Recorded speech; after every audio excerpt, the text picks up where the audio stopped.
Now we are recording. Okay, this is episode 47. 47. Episode 47 of the Strong and Petty podcast. This is another one where we're doing it. We're flying by the seat of our pants with no producer. Devin, to credit to Devin, he's learning how to do this stuff. So if there's any kind of a mistake, guy. Fuck it. That's the way it happens. That's the way it goes. Yeah. We're here in a whole new location, a whole new venue. You can see behind us here. We're at Iron Age Gym, my gym here in Winnipeg. This will probably be. This might be the new home. This might be our location for a little while. Beeks died. We'll just leave. He died. Beeks died. Yeah, he fell off the cliff, died on impact. Very sad stuff. Yeah. Rest in peace. He's not like me. He can't fall and waddle away. Yeah. It is hard to be alive if you can't do that.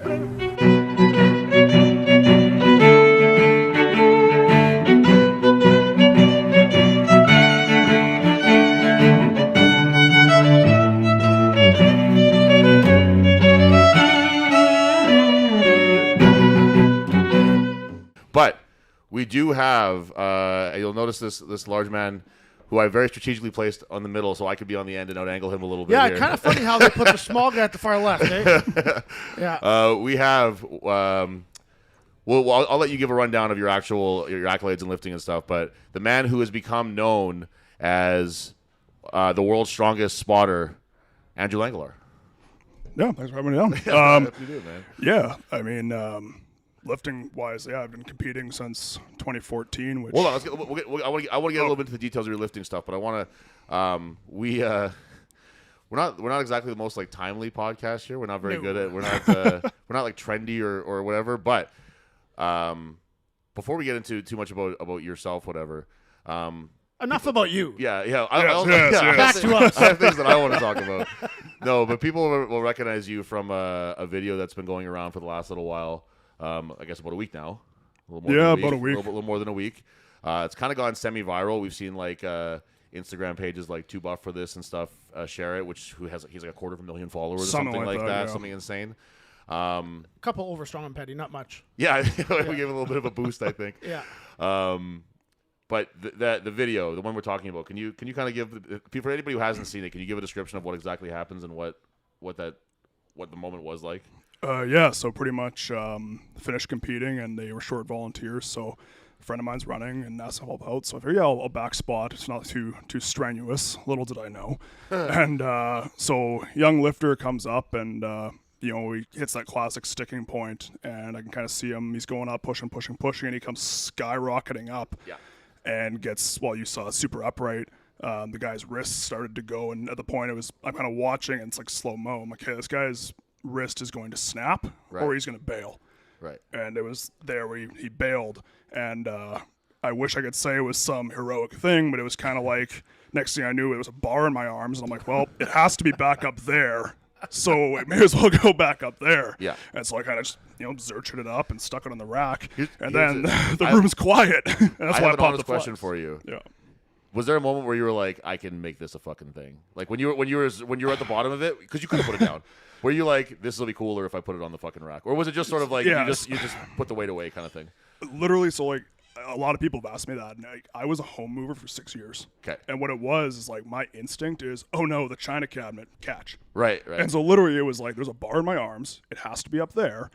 I don't want to put this thing down and unload it, so I just put it there. And then the room's dead silent, so I just pop a little flex, kind of like lighten the mood a little bit. And next thing I know, someone's like, that was awesome. And I'm like, oh, okay. Because I was there, and it's one of those things where it's like, now that we've all seen the video 100 times, you see the bar rolls out of the guy's wrist. You see the side spotters. I mean, they did the right thing just to get the fuck out of the way. They're not going to catch anything from that position, right? Like the problem was when you see like a very hyper specific video like this, where it's like a very powerlifting thing. It's a powerlifting competition where a mistake was made, a bar was dropped. Those things happen. It's whatever.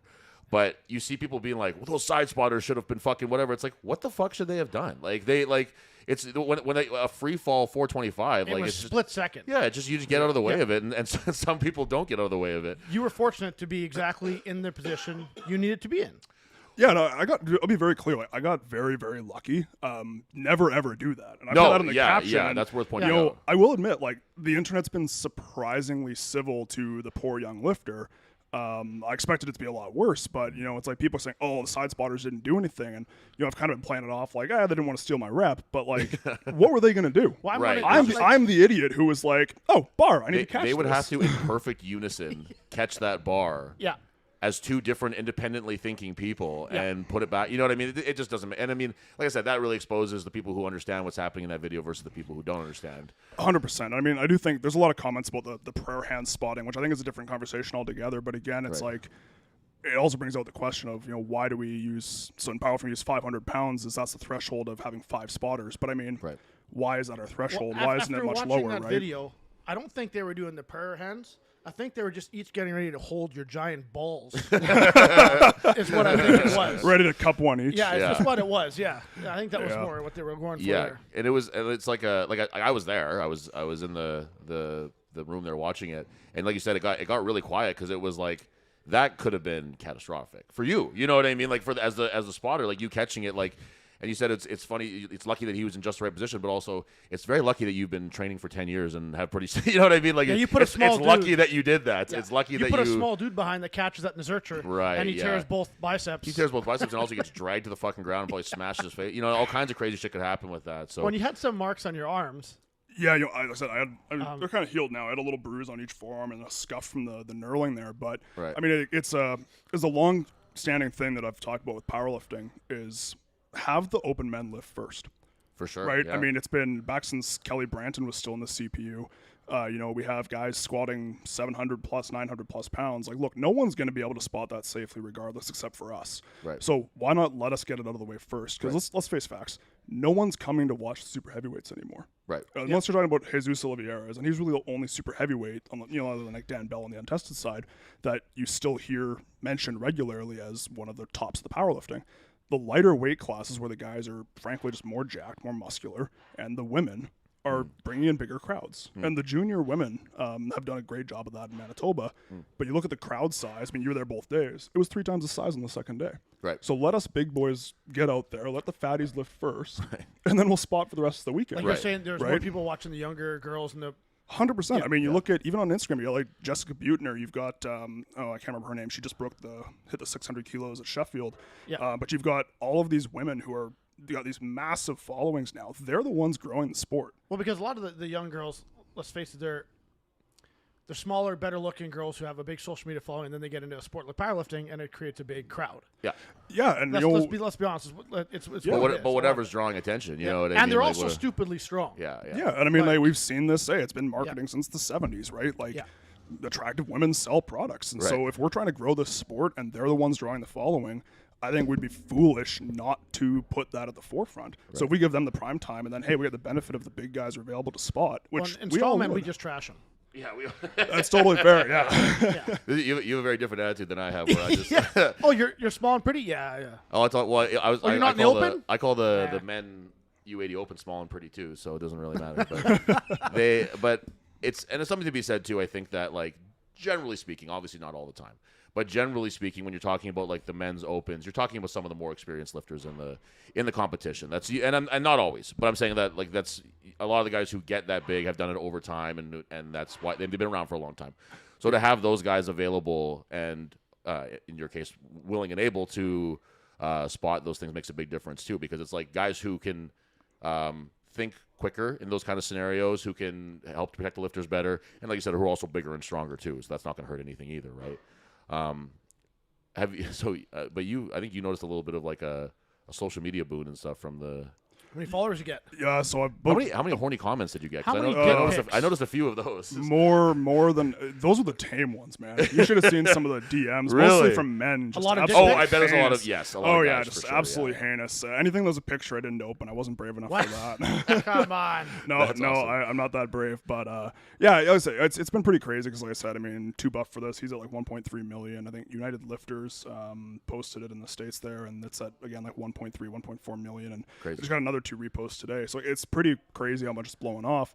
But I think I've about doubled in followers. I think I'm about 3150 now. Dude, you were 15 something when I was looked 15 something 2 weeks ago, and it's kind of that's awesome. So it's been a pretty cool boon, and I mean, Let's it's just kind quickly of make some shirts and sell them. yeah. Yeah, you got to start merchandising. some for kind sure. of spotter themed shirt. We got to Yeah. get that going. So I mean, anyone's got any ideas? I'm not creative. Elbow pads on the inside of the shirt. Yeah, no, there you no, go. yeah. That's what we need. Be like those stone sleeves, but better. Because you were at provincials and you had a pretty good little day yourself there too.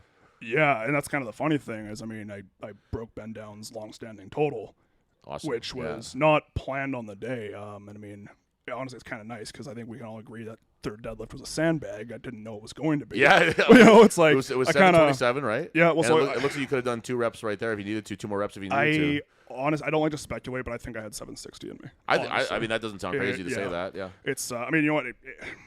You do what you do, but I mean, I kind of coach and I walked in and we figured, yeah, you know what? We pulled. So I test off of blocks usually. I just find a deadlift from the floor fatigues me too much, so we'll test off a 2-inch block 2 weeks, 3 weeks out.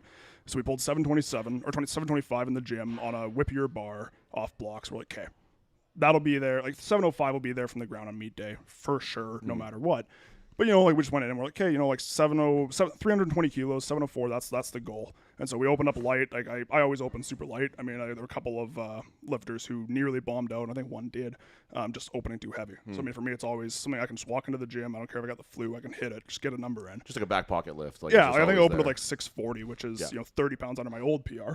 So we jumped up to 315, which was a 20-pound PR because it just moves so fast. Right. And that one moves so fast. And my coach, he kind of goes, well, you need 320 for the total. You want another 5 kilos? And I was like, man, the goal is 2,000-pound total this year, not now. Like, just, you know, like the record will come. I'm Right. 27. I got some time to, get an open record. I said, like, give me another 15 kilos, give me another 30 pounds, and we threw that on, and it flew. Yeah. So it's kind of nice, though, because now this catch has overshadowed all this, and no one's asking me why I sandbagged it. So I kind of get away with that poor, well, I mean, not poor number call, but, just an unforeseen pull. I don't know. Yeah, where I that mean, came it's, from. when you have a third attempt that just like flies like that, obviously you look back and you're like, fuck, I should have done this, I should have done that. But it's like, if you didn't know it was gonna move like that, you didn't know it was gonna move like that, Well, right? Like, you know what? One of the unexpected things, like usually a meet will just wipe me out. Like I'm done for 10 days. Okay. I've always said I love competing. I hate the 2 weeks before and after. right. I don't like having to taper. I find it very boring. I'm in the gym to train because I love to train, and I don't like being wiped. But so the benefit of that kind of sandbag is like, I've actually been feeling pretty okay. And so I started training for your novice show. Yeah. And just doing some axle bar pulls, and I hit 655 Which for is a going set to be of a 5. little light for you guys. There's a few guys that's gonna be. There's 3 or 4 that this is going to be. That's a okay. cardio Well, you know what? Gord has been bullying me since 2014 to try strongman, and he's Yeah. finally won. Yeah, So I mean, we'll let Gord He's have got his that victory. old man persistence. yeah. He's the guru of grump. yeah. That is exactly him. Yeah. You like we're looking forward to. There's a few guys that are. So last year we had like say Thrones did the novice competition. Yeah. And this year you're doing it, and like Kelsey did. I mean, she was a little more involved in strong women than you guys, but it's just nice to have these guys who are. I don't know if you'd even see yourself this way, but who are leaders in the powerlifting community in Manitoba, coming over and doing this and being like, look, you can do this, and there's nothing bad will happen. You're not gonna gain 20 pounds of body fat by doing strongman. You're not gonna which is and yes, it's an unsanctioned show. It's not it's not working towards anything. I'm sorry, but like I think that so often people who lift in the MPA specifically get a little hyper focused on what this meet is leading to is like and like it's like say people didn't do the WRPF meet, which I wish they would have. Just because it wasn't an MPA meet and it wouldn't lead to nationals and all that stuff. And I think that guys like you and Thrones and another young guy, Owen Corrigan, who did the juniors, he's doing it too. And it's really nice to see guys who are just like not like afraid is the wrong word, but who aren't afraid to just to test themselves and try something different and do something else. And like it's not gonna hinder your training for powerlifting. It's not gonna make you like so all of a sudden you do some overhead pressing so your bench is gonna fucking go down. Like that doesn't happen. You know what I mean? Yeah. But yeah, it's great to see the guys that are making a little bit of a jump over. I know you had posted your, my bench doesn't carry my overhead, and you hit that 225 for 3 push press. But I've never had a good overhead press. No, and I had the worst overhead press, and I started strongman. Yeah. And then I never benched anymore, and I just drilled overhead press because I sucked at it. I was brutal. I took a 0 my whole first year of strongman. I took a 0 to 200-pound log the whole first year. Oh wow, it was brutal, man. Every comp, I just walked up to try my best, took another 0. It was rough times, and I never benched. And from just doing overhead, my bench increased from 425 to 475. Oh Right. wow. Yeah. That's big. And I never touched it. I did a 6-week bench prep, pulled my pec, still pulled 475. See, and I would do the opposite, where I Yeah. would stop doing log for a while and then just do bench, and then I would. This was when I was still very green, so those kind of changes can be made. But I would switch over back to log and I would hit a PR. You know what I mean? There's something to be said for just getting better at pressing. Well, I think to it's get a better big at part pressing, of it is just you know? overhead press. A big part of it is if you're good with your leg drive, a big part is building massive triceps. Yeah. Which then I'm a very narrow grip bencher, translated to a better bench press. Yeah, for sure. Yeah, well, I think that a lot of powerlifting in general, and a lot of this is with the whole, like, you know, all these top lifters where, you know, flex coaching systems and that, where they've got these genetic freaks where you give them anything, they're going to get stronger. Right. And I think people look at that and go, okay, well, I should train hyper-specific. I should train like an Olympic weightlifter. Yeah. And there was a guy I remember I was in high school with named Chris Karen. He doesn't lift anymore, unfortunately, but he was training for the Pan Am Games, and he was clean and jerking like 385 in high school. Is Like, he that? Is he was that an guy who went to Brick animal. House? I don't think he trains anymore. Oh, okay. I haven't seen him in a couple of years. A friend of mine is still close with him. I'll have to reach out. But yeah, like this kid was my height. He was 240 with a 6-pack in grade 12. Like, Oh, he was okay. an animal, but he'd be training five hours a day. Wow. That was all he did. But I digress. But so, like, you know, I think a lot of these junior lifters see these guys training hyper specific and kind of more like an Olympic weightlifter, and they go, oh, well, I need to bench 4 times a week. And it's Right. like, well, Right. no, you don't. It's not that skill specific. Yeah, there's a skill to it, but you can get very, very good results. I mean, I only train bench a week, twice a week. You know, I squat once a week, I deadlift once a week. But a lot of them, it's like, well, what happened to accessory movement, right? Like, what happened to going and hitting your heavy volume and then training like a bodybuilder and getting that muscle back? I'm so glad you brought that up, because this is something that I wanted to talk to you a little bit about.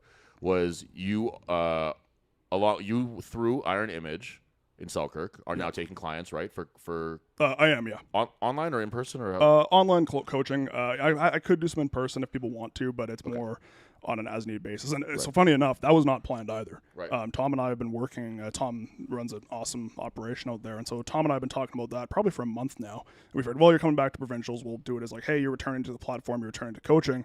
I just happened to have a good day, so kind of worked out okay in the end. Yeah. But yeah, I mean, like that's very much my training philosophy. Is like, you know, one. Because that's what I wanted to ask you, is just Yeah. like a lot of the coaching that this is all as per Thrones. He tells me stuff because I'm not privy to this kind of information when it comes to powerlifting stuff. But he says that a lot of the coaches in Manitoba are hyper focused on high frequency, very specific training. So it's like always comp squatting, always comp benching, always whatever, right? Yeah. And it doesn't sound like you completely subscribe Well, to that. how many idea. times do you see on Instagram? Week 1, week 10, day 1, lift 2, Yeah. bench. Every week you go through some people's Instagrams, Yeah. and it's literally the same movement month after month after month, and then they go to meet like, I didn't PR. Yeah. You did a year off season, man, but you've been doing the exact same hyper specific shit, Right. And not adding in the volume accessory stuff that you need, the hypertrophy work that you're saying. Yeah. Well, and that's the thing too. And so, like, I mean, well, we've known of each other at least for a very long time. I mean, my first competition, I weighed 230 pounds, and that was up about 50 from graduating grade 12 the year before. Nowadays, I walk around about 305 pounds. And how tall are you? 6'6". 6'6". Yeah. You always okay. I knew you were taller than me, but I didn't. I remember Yeah. when I was there. It's Yeah. that, those Dutch Viking genetics. Yeah, but, yeah. Wow, 6'6". I mean, I think I'm a bit of an anomaly in the way I train, for one, you know, where, yeah, I'm not hitting super hyper-specific stuff. And honestly, I've only just now started extending my rest periods. Up until maybe December, I was doing 2-minute rest periods on my squat volumes and stuff because Really? I was rushing it in the morning, you know, getting on that Jocko Willing grind. Like, I gotta get it before work, you know. And Yeah. so I kind of said, okay, well, if I'm going to take this competition seriously, I got to start training in the evening and extend it a little bit. And so I started taking, you know, 8 to 10-minute rest periods, and I think that's helped a lot. But I've had the other way, and maybe a little more important even, is that I've had the same coach for 8 years now.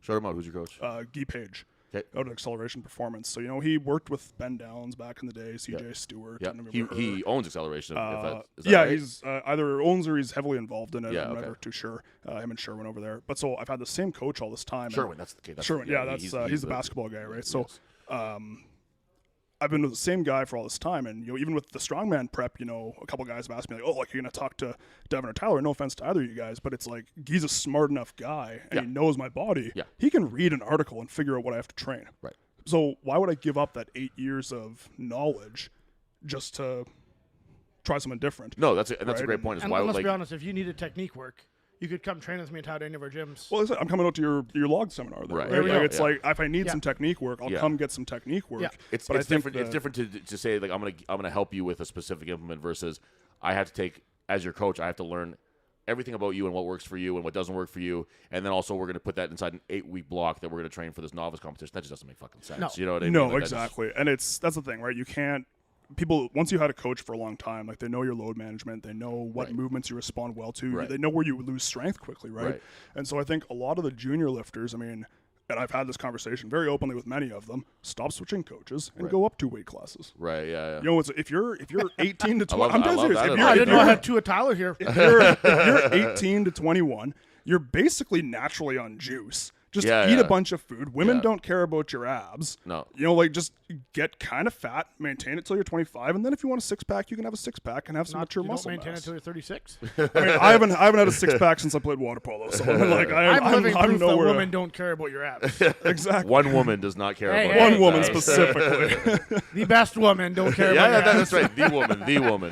But, Yeah, but, no, I think it's so important, and I mean, like a And lot my of mom these. thinks I'm cute too. So. there you go. There That's, we that's go. two women, two important women. Gotta love moms. Yeah. But you know, it's like I think there's a lot of these new lifters where they come in and hey, you know what? They want to stay lean, they want to stay shredded. Great, cool, they're progressing. But it's like you'd make so much progress if you added a little bit of hypertrophy and just built like crazy. Right. And eating a bit of a not a deficit Surplus. Surplus. Could be Yeah, the word. and I mean like just a little bit. I got really lucky where like I said, so when I first started powerlifting training, I was working 60 hours a week. I was lifting 5 days a week. I was playing water polo 7 days a week, 2 hours a day. My bulking diet was 7,500 calories. Right. My young idiotic self decided I can do that in chicken and rice and broccoli.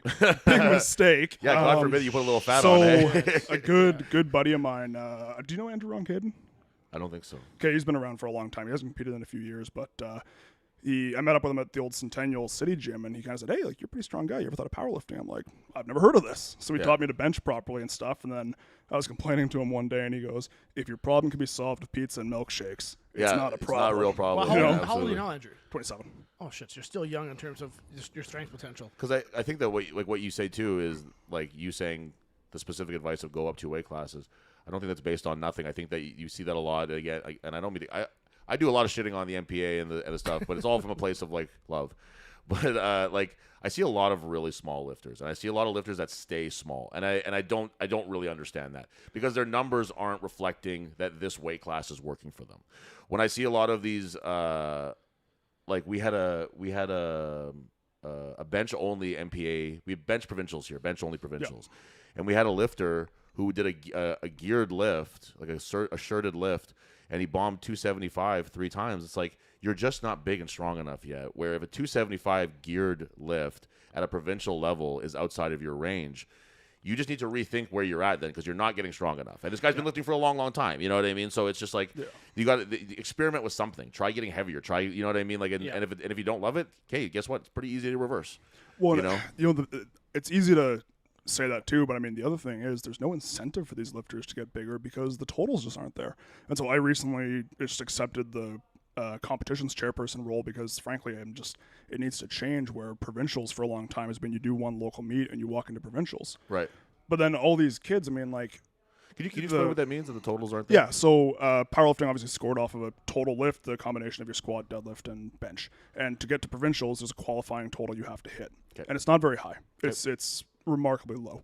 But then to get to Westerns, you only, as a 120-plus man, need to hit a total of, it works out to about 30 pounds, which is not very much for a guy who weighs over 260. Right.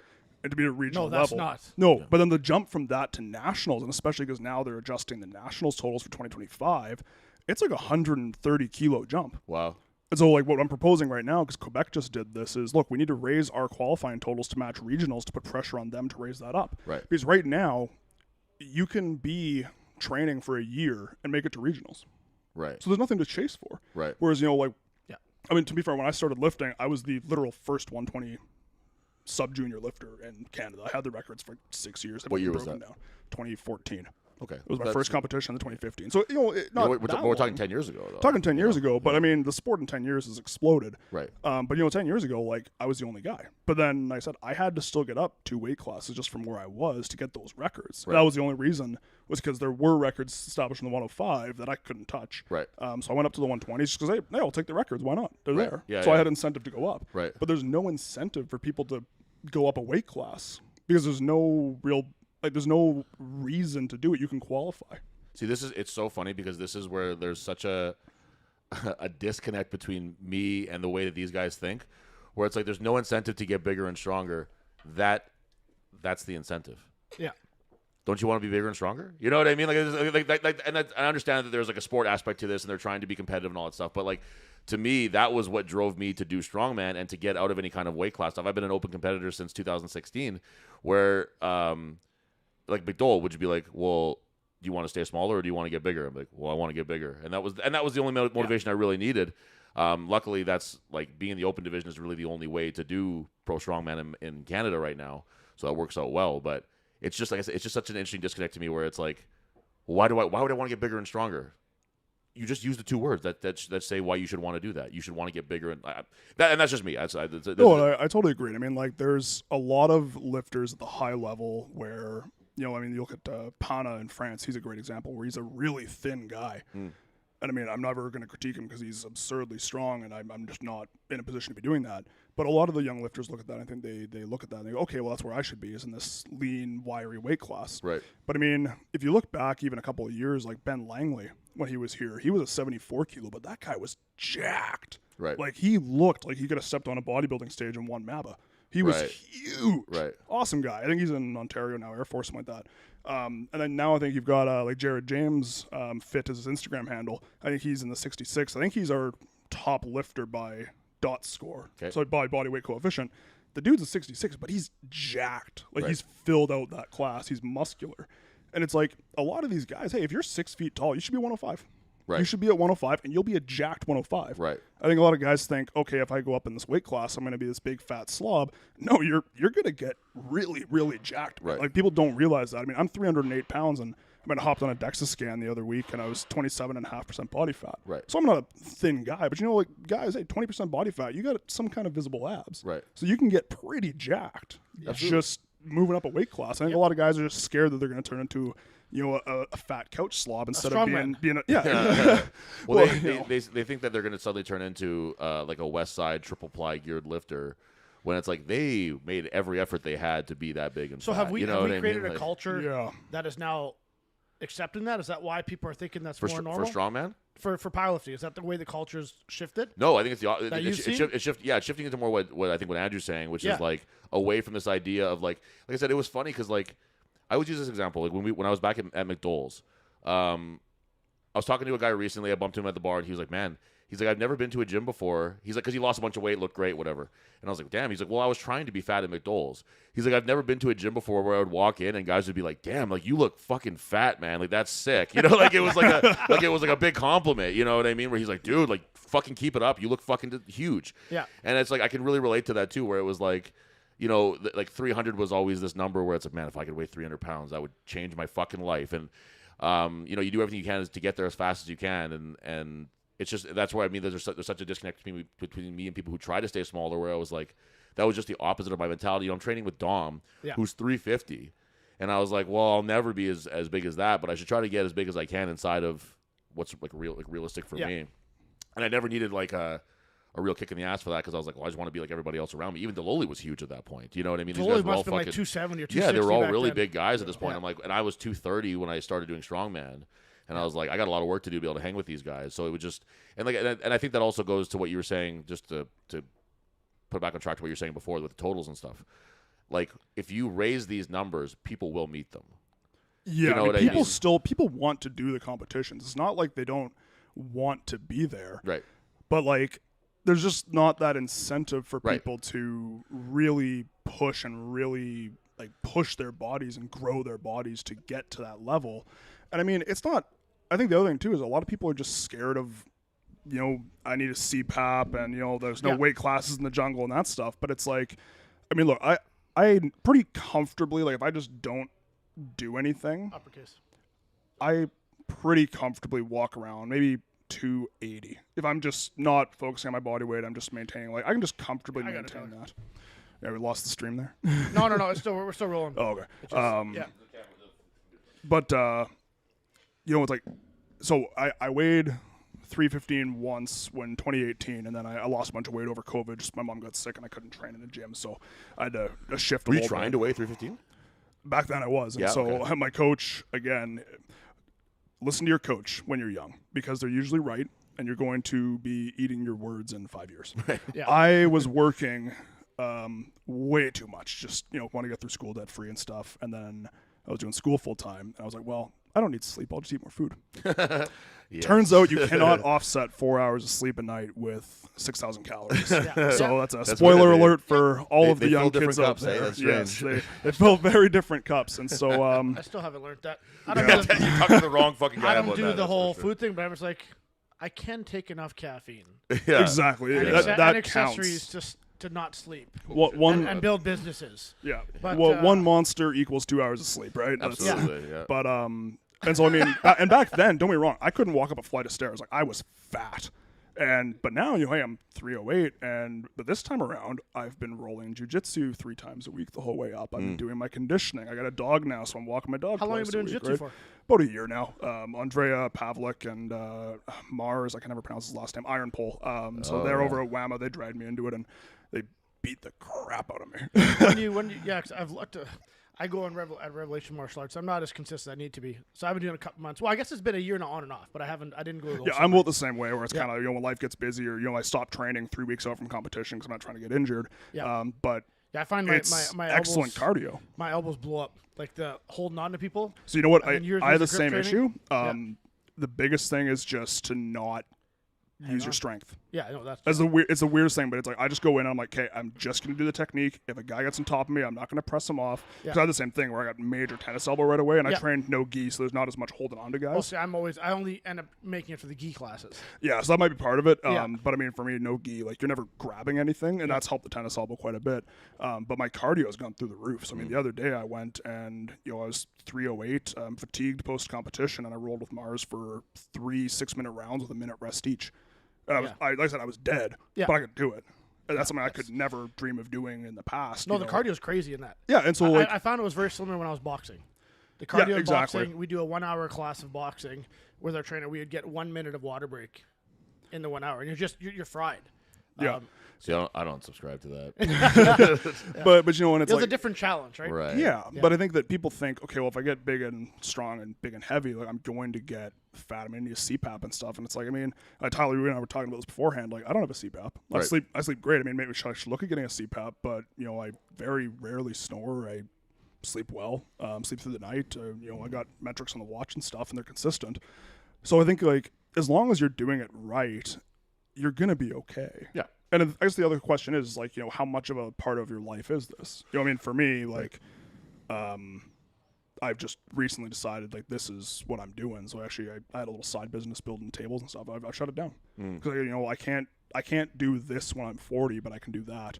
And it's kind of like, okay, well, how are you going to align your life to do what you want to do? So if powerlifting's your thing, find the weight class that you belong in and fill it out. So you're saying moving forward, this is your thing. You want to go more.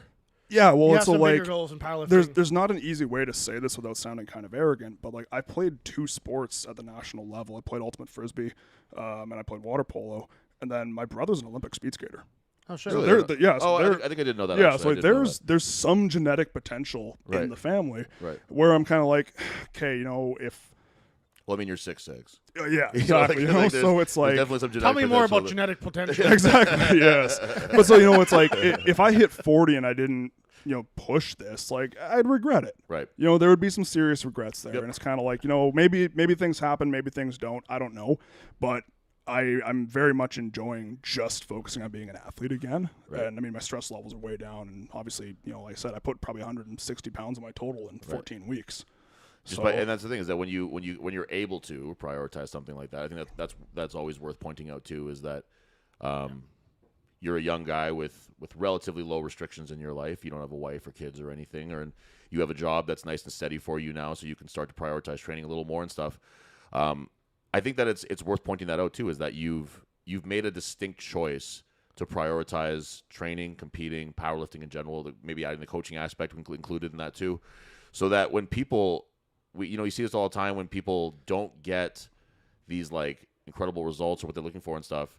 I think they can look to things like that immediately and be like, did you make a decision in your life? Like you said, you made a point of quitting a thing that you were very passionate about with the furniture making and stuff. and being like, I'm going to prioritize this other thing. And I think that most people, if they're honest with themselves, have never made that choice. They've never decided that this is something that I'm going to prioritize over other things, over going out on the weekends, over me and my and I don't mean to make it sound like you, Devin, but me and my family go to the cabin every weekend or whatever, so I can't be training on Saturdays and Sundays, that kind of shit.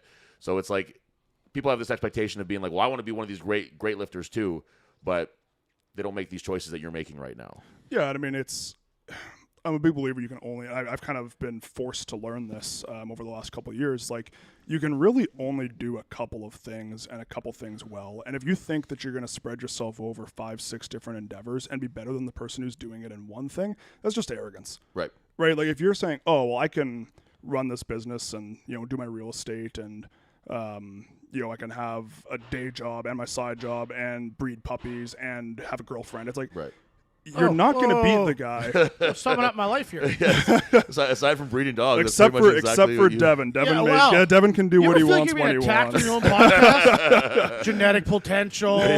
Trying to run a job and run real estate in a family and a gym, and I get it. I feel it. Yeah, but we just met today, by the way. Yes, exactly. This is actually the first time I've ever seen Devin face to face. Clearly, he's never seen me ref a strawman comp and sabotage people.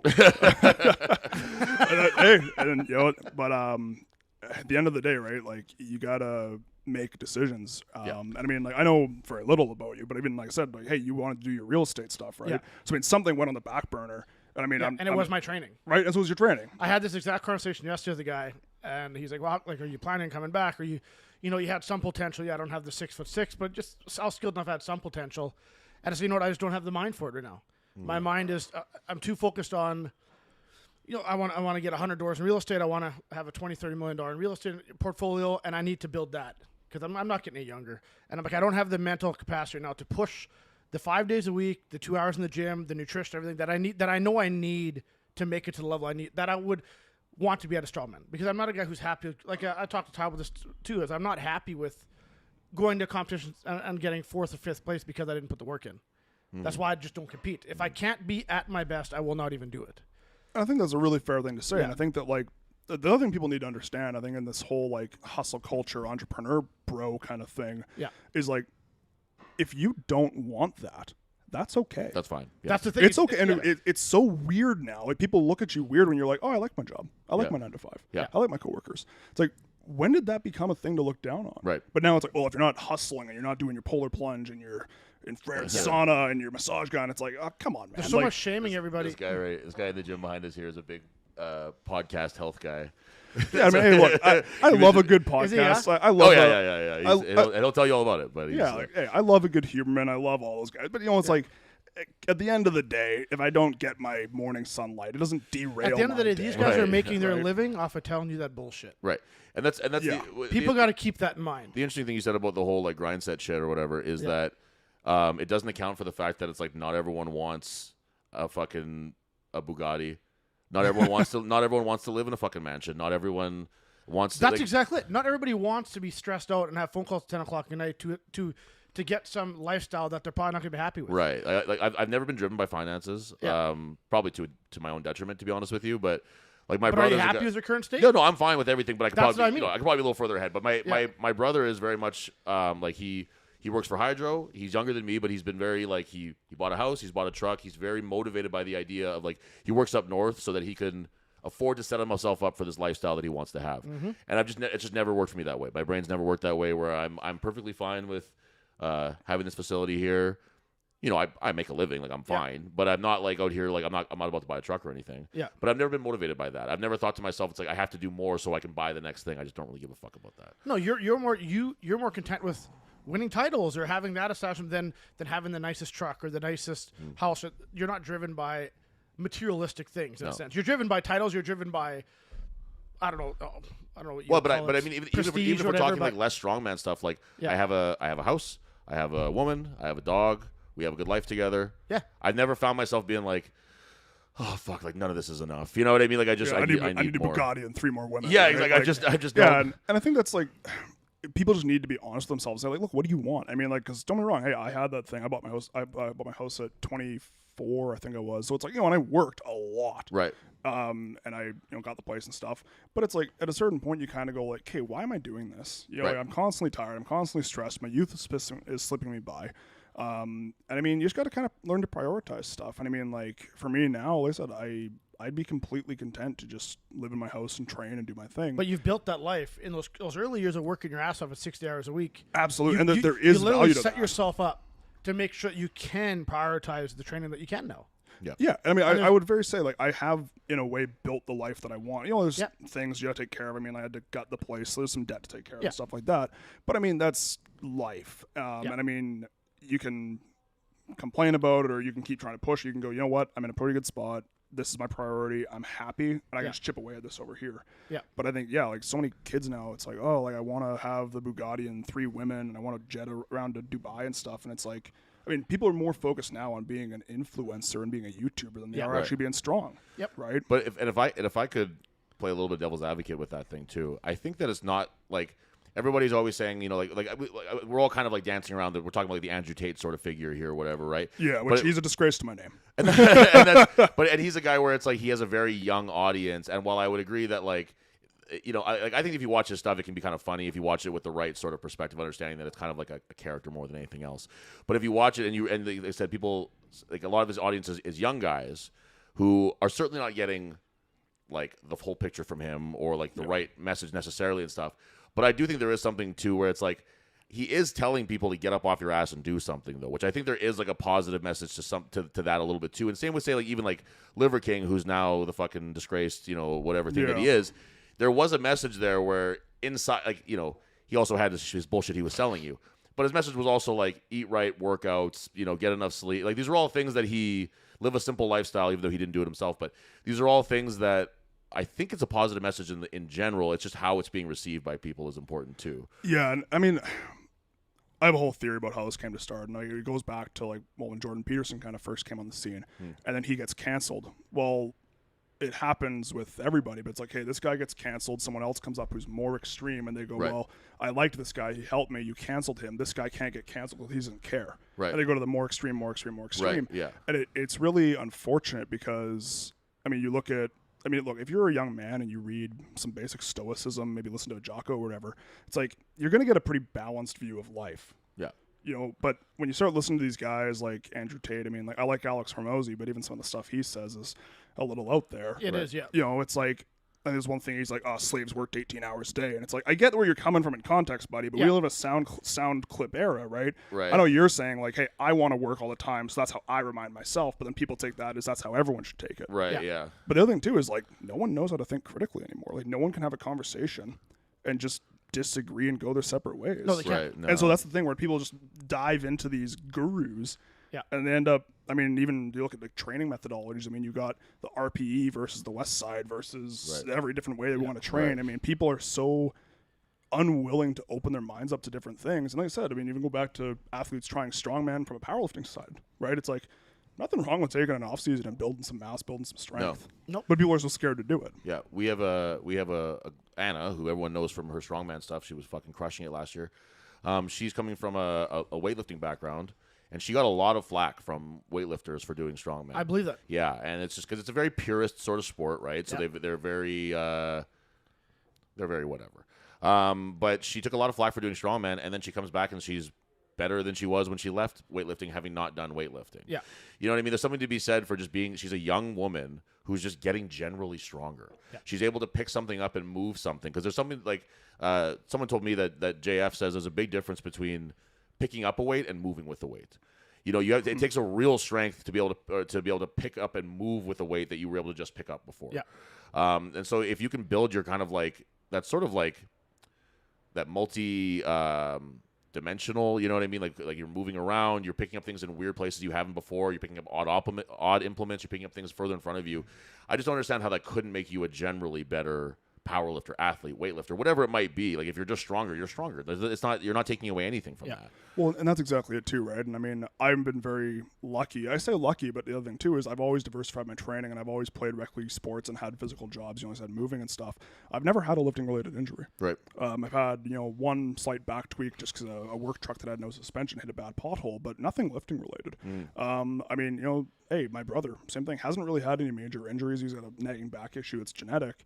But I mean, he played pretty much every sport under the sun right up until grade 12, and he was kind of forced to specialize. Right. I played every sport under the sun through high school, and I mean, like I said, I think there's a lot to be said for not specializing early. Right. And there's a lot Absolutely. of research about this with hockey kids and other people. It's like They play AAA everything. Yeah, athletes who play AAA everything tend to go better once they do specialize in something. If you're a kid and you're doing gymnastics, you can't tell me that's not going to translate over into being a better hockey player, a better basketball player. Right. I have a kid at my gym. He AAA hockey, AAA baseball. He played a bunch of different sports, and then finally grade 10, 11, he specialized kid. Now I have to really for scholarship. For scholarship purposes, went you pick into, something, yeah. And he was a pitcher too, pitcher and a catcher, and he specialized now. He's a catcher, and he's down south, and he's getting some huge offers for some high end colleges, universities for baseball. There's a good chance he'll make major leagues. Yeah. And it was all, but when he was in high school and middle school, he played everything possible. The guy was always in the gym and always doing shit. And there's something we said about that. The issue with that too is that Devin also specified to becoming a catcher, but he did it so late in life that it was just it was hardly worthwhile anymore at that point. You know what I mean? It was a little past his prime. That's why they gave me the pink mic. Oh, there we go. Yeah. But what I want to get into a little bit too, Devin. Speaking of this novice competition that we have coming up, why don't we get the weights banged out on here, and we'll post them on Manitoba Strongman. Yep, but they'll be up today. you get us a little sneaky. Yesterday. Oh, well, then you won't get a preview on here. But we'll talk about the weights anyway. Yeah, I'll put them out on Thursday. Okay, they're going to come out after this podcast has been up for a few hours. So if you listen to Yep. this first, you get a little bit of a sneaky preview of the weights. All right, so we got the weights figured out for the log, dead, farmers, stairs, sandbags. Yep. This is our first novice show. We have 4 divisions. Yeah. So yeah. that's exciting. We got Yes. a teen woman, we got or teen girls, whatever I call women, but teen boys, women, and men. So there's only open categories. But we actually got teens this year. First time Manitoba that as far back as I can remember, we've never had a teenager compete. Not that I'm aware of. Not besides like Deadlift for Dreams type stuff. Whatever, Yes, yeah, but in Strongman, I don't think we have. Nope, not that I'm aware of. So that's exciting. So you're going to get a first-hand look at these weights, and they're going to be way too late for you, Andrew. I'm just here because Gord told me to. I really hope you take the confidence from lifting these light weights and join our regional shows this year. That's the plan, honestly. Good. Okay, so for log press, teen woman, gonna go, or teen girls. Is it girls? Girls, Women? teen girls. Frick, teen girls. Teen girls, teen boys. Yeah, we're gonna do 55 pounds clean and press for reps. Really? I think that should be attainable. I think so too. That should be really good. The teen boys, we're gonna do 75 pounds clean and press for reps. Okay. The woman, 85 pounds clean and press for reps. We up to 5 pounds from last year. Yep. Because last year we had no zeros. So Bump it up just a little bit. run it up yeah. a little bit.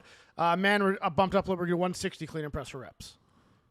So it'll be a cardio run for. Yep. So that's for that's the interesting thing about a novice competition is that there's going to be people who are truly like novices to even like training. Yes. And that's the one end of the spectrum. And then there's people who are novices to strongman but are very experienced lifters. Yes. So it'll be a very different competition for those people, and that's absolutely So fine. that's the thing about our novice show. My novice show, or obviously it's just Training Grounds novice show, is designed to get the beginner lifters who are like, hey, what is strongman about? I haven't been in the gym long. I just want to, and maybe give them that bug and to get in there and get training more. This was fun. I can, in 3, 5, 6 years, I can be really good at this. Right. I know the SCC novice category weights are higher than this, so they recommend higher for this. But this isn't an SCC show. This is an unsanctioned Devin and Tyler show, and this is literally to get the new athletes that are just starting the gym, build some confidence, get into a good, fun group of people. Right. So just as an actual novice myself, because I was asking Tyler about Yeah. straps, for example. So I mean, for the clean and press, there is it a clean and press every time, or is it clean once and then just Nope, press? clean and press Clean and every press rep. every So time. clean yeah, press, yeah. drop, Yeah, clean I guess press, we drop. can also go over the rules a little bit too, I guess, Yeah. here. So it'll be Yeah. clean and press every time. Yeah. No strap. You can strap, just not strap on. There you go. Oh, okay. Yeah, That's that's very, very, very very important, especially. Don't worry. I'm sure we'll hear that exact joke from Devin multiple times in the competition. Okay, so then Catcher. So when we pick these weights, we keep it in mind that we're trying to introduce new people, and at the same time, like Devin said, people who are new to the idea of training, Yeah. and also people who are just kind of being like, hey, I've done something else for a while, but I've not done this, so Yeah. I want to give this a shot too. So log press will be 60-second clean and press for reps. Same old wait for the down command. It's pretty simple. It'll be cleaned down to we'll have the mats. I'll probably get you to bring your Bells of Steel mats Yeah. so we can do head to head. Shouts out Bells of Steel again. Yeah, shout out to them. They helped us out big times for For nationals. nationals. Huge, man. Those Really guys can't say did enough good wonders. things about Bells of Steel. So for the teen, it'll probably be the 8-inch lug I have, the red ones I made. The woman will have the 10-inch lug, and the men will have the 11 and 3/4. There you go. Because someone called me. It's not 12. Yeah, it's 11 and 3/4. You dick. Who called you out on that? I don't freaking know. They're the guys who probably measure their dick from the underneath. Okay, so then there's that, and then there's the axle wagon wheel deadlift. Yes. The teen girls, 155 pounds for reps. The teen boys, 215 for reps. The woman, we're going to on 225, and the man is going to be 455. There you go. So big jump there in terms of that for the man, but it's 455. What are 14 inches? Like, that's a high pick. From a high pick, yeah. Yeah. So, And you're allowed strapping. yep. Be smart. Look up some videos on how to strap on an axle so you're not losing your grip and failing your straps, Patrick Gregoire style. It is worth pointing out that your regular straps may or may not work on an axle, so make sure you figure that out. And if that is all you have is regular straps, and you're like, shit, send me a message. I can show you a little trick on the regular straps and how to at least help make it work. There you go. Figure eight's allowed.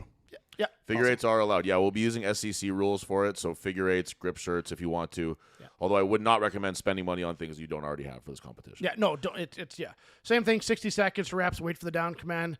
Make eye contact with my right eye, and that's about it. Yeah, I don't think we're gonna do up commands. Not at this level. I don't think so. No. You can do because you're not getting a bounce over those steel wheels. TBD. Yeah, We'll say TBD because then we might have to get like 1,000 reps for these fucking guys. Yeah, We'll see. We'll I want to we'll see someone puke from reps. We'll figure it out. Rhabdo We'll say axle probably no up command, but we're not sure. Yeah. Next up, farmer walk. It's gonna be 120 feet, 130 give or take. My turf's 70 feet, so we got to run there and back. It'll be drop and turn. We're not going to do turn on pylons. Not at that level. It's just a little too wobbly on the knees. Yeah, I'm fine with that. Not looking at the field. So drop and pick. Same thing, 60 seconds. The girls, 75 pounds. The teen boys, 100 pounds a hand. The woman, we're doing 110 a hand, and the man, we're doing 210 a hand. Love it. 207. So I'm going to do my farmer's empty. Okay, love That'd it. be perfect. Like I said, there's going to be a couple of the guys cardio event.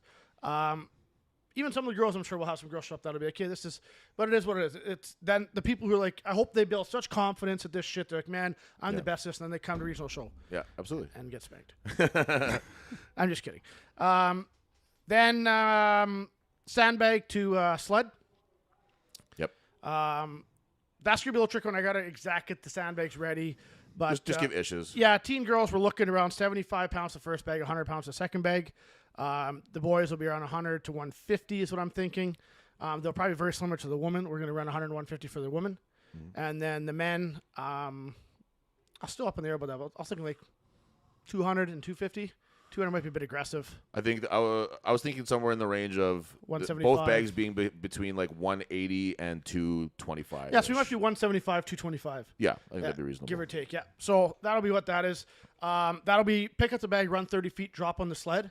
And it's got to be controlled because if it falls off the sled, you got to put it back on. You got to reload it. So it's actually, and the sleds are kind of shitty. So have fun with that. Then it'll be run back 30 feet, grab another bag, run back, drop it, and then drag it back. And then drag the sled. We might even do something dumb. I've been thinking about it now as we run, but might even do something dumb like 30, 30, 30, 30, except your back drag is 60 feet.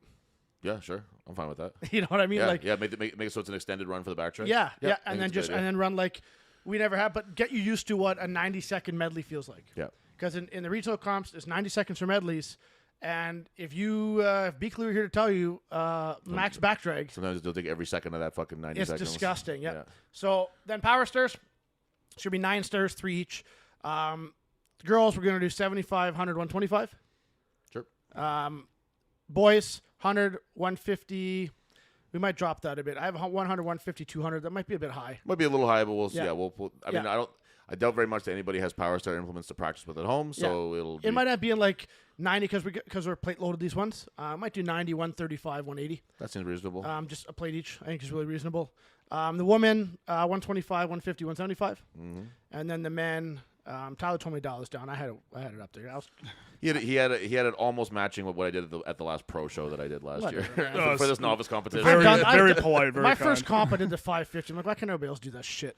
Sorry, man. Not everyone's the power starer that you are. Yeah, 300, 330, 360. I'm thinking for the open men's. Sweet. Somewhere else there. So that's going to be the comp. That'll be 60-second timeline as well. That'll be fun. How does weight sound? The deadlift like 455. That's going to be easy for you. But how many reps can you do? Who knows? Like I said, And how many times you're not going to whip the down command and lose your reps? Thankfully, Coach drilled it in very early. You don't move until someone says something. That's Good, because we have a lot of guys. I mean, well, because I think Ladanian's doing it too, right? Ladanian is doing it too. So you got a couple of really strong pullers in there. There's a few guys that'll be really good, and I'm looking forward to seeing on it. I know of three that I would classify as good. Ladanian, you, my brother-in-law Brian, are three big guys. Brian too. Brian's 6'2". Is Bert doing it? Who? Bert? I don't know. He was talking about it. He said he was going to do it because I put up that I was doing it, and he mentioned he was looking forward to competing with me. Good. Okay. So I think Bert's signed up. It's going to be fun. Like, we're going to have guys that are, but then it's going to matter of who can be controlled, right? On a 455 for reps, if you know I can get 30 reps, but can you get your 20 reps waiting for your down command and being smart enough to lock on weight? The guys who rush it and lose a rep could literally lose the event. Right. Yeah. So it comes down to being technical. Yep. On your first well, comp, you which miss is a very rep. hard. Yeah, you miss a rep, and I mean that gets in your head, right? Even log press. Who was it? Jesse Morrison posted. Picture of his log press. Like, I actually didn't get this rep because I didn't wait for the down command. Yeah. And I'm a Nazi that way. I take reps away all the time, and I'll do it at a novice comp too, because you need to be ready for the regionals. Yeah, we try to walk a fine line between understanding that people in novice comps are obviously beginners, and also wanting them to understand how the sport works too, right? Because you can't. You wouldn't go to a beginner's basketball game and they're going to let you fucking double dribble all over the place. Only the NBA lets you travel and double dribble. Yeah, exactly. I was going to say, only fake basketball. Yeah. I've been watching those clips. That is some horrible shit. There's some awful stuff that got going on. But I mean, honestly, one quick thing is, like, if you're a powerlifter at a competition, let the spotters take the weight from you. Yeah. We ran when someone says, "Hey, rack it," we ran our own camera in the battery dead. We even brought our own camera, guys. That's how bad we are. But you know what? It's not the end of the world because we're running right at the end of the episode, anyways. You can go. Yeah. Go over the competitions that we got coming up. Okay, so for comps coming up, Novice Show, April 6th, right? April. Max log. Oh, sorry, Max Log. Yeah, my bad. I'm like, what do you mean it's not April 6th? In March here, March 17th, I ain't got Iron Age here. Tyler's putting on the log seminar yet, right? This weekend. Is it this weekend yet? Are you doing the Saturday or the Sunday? Sunday, Tyler's doing. It's a free drop-in, right? Yes, it's absolutely free. This Sunday at 10 a.m. I was going to do Saturday, but there's a weightlifting meet on Saturday, so I'm going to that instead. Yeah. Thank you. This Sunday at 10 a.m., I'll be doing a free, just beginner's log seminar here. Anybody who wants to learn the implement is more than welcome to come down. The only catch is that you have to be either competing or at least donating to the charity log competition. Yep. No, and that's exactly how it should be. Yeah. So that's the only rule. Anybody else is welcome. We got that. April 6th, we got the Novice Comp Training Grounds. Registration will probably close in about a week and a half. I'll put that out there in the post on Thursday with the weights. Yeah. Just because we want to get the shirt order in and stuff. Yep.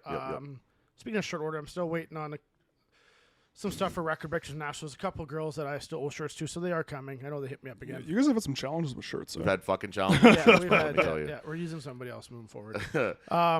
So yeah, I'm still working on that, and I could get these Record Breakers shirts from a different venue, but then I got to pay for all the setup fees. No, this motherfucker is going to get us those goddamn shirts. He'll get it for us. So we got that one. Then we roll into Tolstoy in May. May 25th? May 25th in Tolstoy, Manitoba. Way out, man. That town is huge. Yeah. 7 houses, 1 bar. Yeah, you won't believe it, the hustle and bustle of Tolstoy, until you see it for yourself. Bring your passport, shoot over the border right away. Yeah, that's true. Get some cheap chocolate bars. Yeah, absolutely. That's going to be a great show. Following that, that will be a really fun show. And there will be a barbecue truck there again. There's all sorts of shit. It's a different sort of feel there because we compete on a grass field, which is worth keeping in mind for competitors. Yeah. And on June 8th, we have the return and debut, the return of Manitoba's Strongest Man and Woman, and the debut of it in Morris, Manitoba, as part of Rumble in the Valley. Yes. Last year, Rumble in the Valley was fucking awesome. Jeffers. Dude, we had, I want to say 300 people, if not more, watching. Jeffers came in and put on a bit of a show for everybody. It was nice and fun. And this year we're gonna see if anybody can take the title of Manitoba's Strongest Man from me. There's a couple guys in my head that I'm thinking of right now that could really give me a run for my money, and I'm not taking anything for granted with that. I want to tell you that. That'll be Andrew's big show to come out. That'll be absolutely. Maybe by when is that? June 8th. Yeah, that could work. Maybe by then, Damn right, just get over it. Yeah, that'll work. maybe by then we have more threats. You come to hit me the... up. I'll show you some tricks to beat Tyler. I've never beat him, but I'll show you. Yeah, you'll show me all the tips. Starts with cutting his Achilles tendon. There's a Trip him on the farmers. Let him drop it on his foot. yeah, that will be effective. Gimli style. Dude, my Still messed up from that? when I was in Cuba, I felt bad for that. and I would walk through the water, like the pressure of the water, I could feel it on that spot. Like something definitely didn't heal there or something. I'm still aware of it to this day, which is strange. Stupid training grounds. Yeah, goddamn you, Magnus for Magnus, and you fucker. And he even said, Devin, we should be feeding those things so people don't drop. I'm like, I've never dropped the farmer on my foot. And Magnus told me, Devin, we should really. I'm like, Magnus, don't tell me what to do. Shut the fuck up, Magnus for Magnus. What do you know? 4-time world's strongest man. Come tell me how to run a comp. Should we announce the provincials? Yeah, let's roll right in. Yep. Okay, we thought that it was going to be somewhere else, and we're still going to be talking to that place about doing something with them. So hope is not lost for it to be in a new This competition has in a to new be city. 100% confirmed yet, like with the one we're announcing. Okay, But it's looking like let's put it out there so people can start to plan for it. Winkler Harvest Festival is looking to be our provincials. Yes. They're interested. Ryan Fraze, Yeah. great guy there at Forest Gym in Winkler. Yeah. He's been in talks with them, and we had said we had our provincials kind of locked down. We weren't sure, and they had asked, what can we do to get provincials? And it looks like, I have to confirm with Ryan yet, but we're hoping provincials will be I think that's the second weekend in August, which Yes. is actually prime time Yeah. to host the provincials. Yep. It gives you lots of time to prep internationals. Yeah. That's exciting And we're because really- we lost the Grunthal show this year, Yeah. which is why Manitoba Strongest Man and Woman is moving to Rumble. And Rumble, I just messaged Brian last night again. I was talking to Tyler last night, and Brian's pumped. He's like, Devin, can I lock this down? I want to put advertisements. Yeah. Especially, and their big thing is Patrick is local there. Right. It was St. Gina Morris there. So it'll it's be really- extra sweet when I Yeah, fucking spank him there. I'm Get sure the they want the hometown title boy. back there. Bring Yeah. the title home to Morris, Manitoba. I Yeah. like it. And I guess technically it's a Pro-Am because you and Dan are pros. So it is still Yeah, Pro-Am. no, it's not technically Yeah. anything. It's Pro-Am. It is, yeah. So it's going to be cool. I wouldn't say SEC has to do Pro-Am rules. I'm not, whatever. It used to be if you beat a pro in a show, I thought you got your pro status. No, it used to be you had to beat a certain number of pros, Yeah. and you had to also get a certain placing or something. I don't And know. now it has to be Like that's what I did to get my 50% of the pro pros show us to be pro, and then you got to also place like top 3 or something like that, or top 4.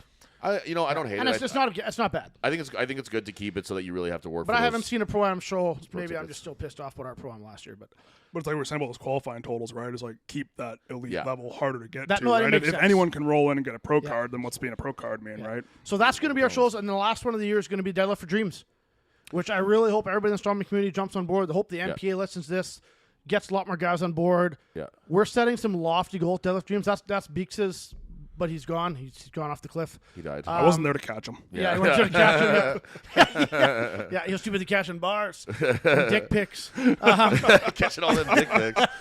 But that's a great show, and we're big supporters of that on the show. Yes, absolutely. I'm excited for that. That's Yeah, the it's gonna highlight be- of the year always. it's gonna be awesome. Yeah. Um, So we got to make big shout out to our sponsor, please. Jeremy Weentz Realtor. Yeah. Realize I can't say the other things, just some logistic shit with that. Oh, okay. Oh, interesting. Okay. Make sure to hit up our boy, our one and only sponsor so far. He's big, huge advocate of the show. He's all we need. Literally, I talked to him on the way to the show today. Did you? Yeah, he called me on the way, and I'm not lying when I say this. He literally called me on the way. Devin, I just sent you a bunch of houses. I know, Jeremy. I looked at the office briefly. He's like, and then he's analyzing for them. Devin, I looked at these. I think there's potential in this one. These are the comparables. That if you renovate this, and I think you can do it. I think you're capable of this. Jeremy, I gotta hit the podcast. I'll call you later, buddy. But he's got it all analyzed. I know. And stuff, I know you're and trying to make me a ton of money, but I have to go do my dumb little podcast. So. I gotta do the thing that costs me $50 an episode to put on. But hit him up, guys. I'm telling you, it's. Yeah, I haven't met a realtor yet that's above this guy. He's the fucking man. Only been in a couple years, 3-4 years, but you'd think he'd been there for a lifetime with the effort he puts in. Great. So Love it. Okay. We'll pretty much put a button on it there. Registration is open up. Is Tulsa open or not yet? no, but we can open that once we close the novice. In a week and a half, we'll open Tolstoy. Noted. Okay. So Yeah. right now you can register up until the novice competition. Hit me up if you want to do the charity log one. Hit me or Devin up if you want to do the novice competition. Hit up Andrew if you need coaching for powerlifting or a world-class spotter. Also, He's he your man. said he does not open pics, so make sure you send the pic as a message that's already open. Yeah, and then yeah, you'll get yeah. it through in his DMs. Yeah. Yeah, You that's may- where everyone made the mistake. Find a have new, to more know, creative actually. method of sending in pictures of your penis. It's actually kind of a letdown that people are just letting that stop them. They don't- Yeah, like there's other ways, guys. I want to see some commitment here. Yeah, you know? we're, It's talk, like, we're I talking gotta about open this a hustle picture. grind Come on. set shit, Yeah. and you need to try harder if you want Andrew to see your penis. Yeah, like it's 2024. Figure it out. But in all seriousness, how can people get a hold of you if they want to start improving their road down powerlifting, starting the road down powerlifting? How do they get a hold of you? Dabbling in this Honestly, the best thing to do is just check the Instagram. It's at LANGELAAR _SC. And then I got a link in the bio there with the intake form. Kind of stole that idea from Thrones, where, hey, tell me what you've done, because otherwise we're going to have 17 emails going back and forth before I figure out what you've actually done. That's the best way to do it. I check my Instagram pretty regularly. Or you can email Andrew at ironimage.ca. There we go. There you have it. Follow all the Instagram. Do all the stuff you're supposed to do to make this a nice, successful show. Share, comment our shit. Have some interaction on the YouTube. Yeah. On the old YouTube. Yeah. Like, comment, subscribe. Yeah. Yeah, Comment, exactly, subscribe. yeah. That's a big thing. Subscribe. Follow the Whiskey Tango podcast YouTube page. That's where we run off of their producer or our studio. So follow that. Give us some love. Get us over 500 views. Comment who looks the most jacked in this video. Let's start a vote in the comment section. Black's thinning. They're not going to see my biceps. That's why you look small. Oh, I was It's the wondering why you black look so fucking shirts. small. Black It's because of the shirts. Under Armour shirt you're wearing. Oh, for The tight shit's black sake. T-shirt. Because Under under Armour- this armor. I was like, Under Armour, is this guy CrossFitter? Yeah, it must be. All right, we'll leave it at that. Thanks guys for watching, and we'll see. Thanks again to Andrew for dropping in, Yeah, and we'll see thanks, you Andrew. guys Guys, next appreciate time it. from the Iron Age facility in Winnipeg.